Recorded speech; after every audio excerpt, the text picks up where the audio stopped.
Hello, everybody. I'd like to share a thought on a pasuk that we have spoken of previously.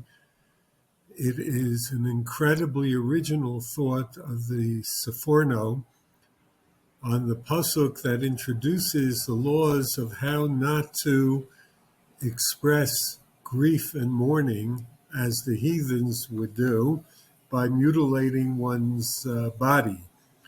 The Torah introduces these restrictions by stating Banim atem Lashem Elokeichem, and then goes on to state the problematic practices. The way most of the Mefarshim understand this is that because we are, if you will, children of royalty, it is inappropriate for us to behave in such a common and vulgar manner. However, the Seforno says something very different.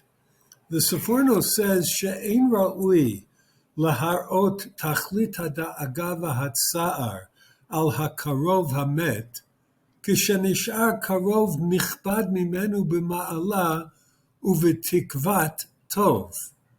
It is inappropriate, says the Seforno. Imagine if a person has, thank God, their parents are alive and all their siblings, and then there is a distant relative that maybe he met once, a third cousin 3 times removed, and that third cousin 3 times removed died.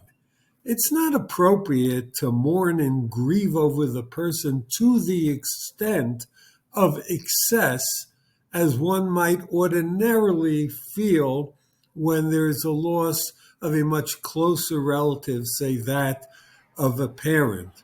One doesn't feel orphaned because one's third cousin 3 times removed passed away.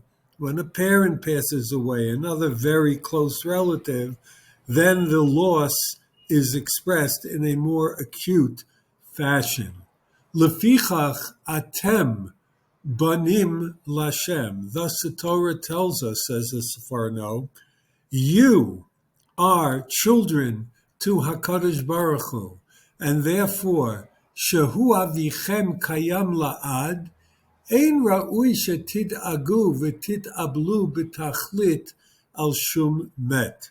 Therefore, since the closest relative that a person can have is HaKadosh Baruch Hu, and he lives eternally, no matter who passes away, it is inappropriate to excessively express mourning. The Seforno is not saying one shouldn't mourn the loss of a loved one, but one should always remember, as close as the relative who is deceased may be, HaKadosh Baruch Hu is even closer.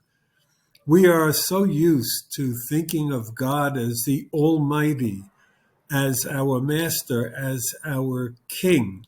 And we say various times, Avinu Malkeinu, our Father, our King. But usually our focus is more on what one would call the relationship of distance, commoner to sovereign.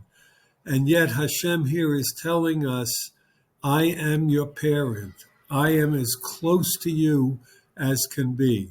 There should never be a sense that you are totally bereft and orphaned, so long as the eternal God is there, watching over us and showing us extraordinarily a loving parental care. Shabbat Shalom.